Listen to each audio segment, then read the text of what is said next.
So a woman investor, we love to see it.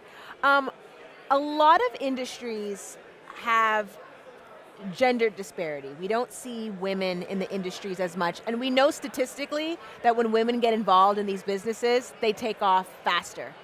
What are some of the challenges that you face as a woman investor? I think so. One of the challenges which I faced as a women investor was you learn you. It's an art. You learn as an investor. You go in there. So at times when you go in there, it's intimidating. When you Yeah. enter a place, I'm an angel investor, so I do angel investments. When you enter a place initially and it's full of men, and they have certain theses of how they want to invest. Sometimes to learn and create that cohort or that network from where you'll get the feedback and you will learn more.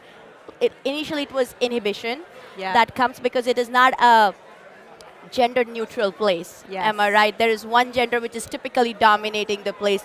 So one of the, I would say, was the reason is that getting to know people in the network with whom you can learn, create that bond, create that relationship and work with them so that your learning thesis improves sooner than later. That's one.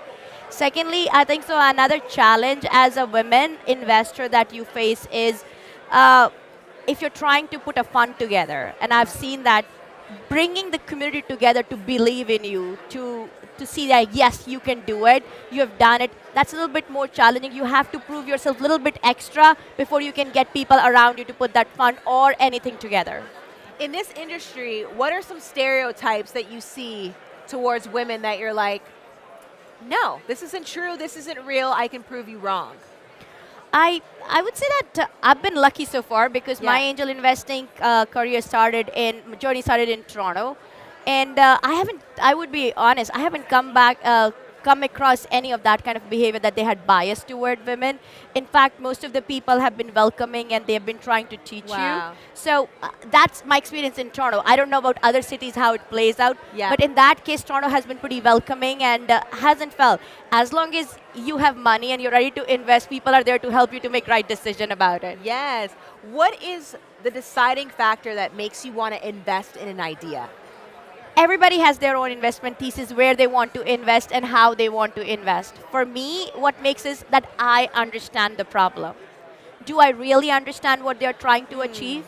And if I put myself in the shoes of the person who will be using this product Yeah. or this service or this software, will they be finding it useful to use it? Will they adapt it? That's one of the factors that I go with. Once I have crossed that hurdle that the problem they're solving makes sense, the industry they are trying to tap it, I can relate myself, and the product they are bringing to the market, I feel comfortable using it. Then the second is I look into competition analysis. Who are the other players in the market who are offering a similar thing? Because right now, the spurt of startups we have, the kind of companies that are coming, it will not be that somebody is trying to solve a problem and nobody has thought about it. There are other people who are trying to solve it. So I then figure out, okay, who is doing it in what way, and this new product or a new approach to solve the problem, is it better or does it have an edge? So these are the factors that I go with, which help me to put my money in a product.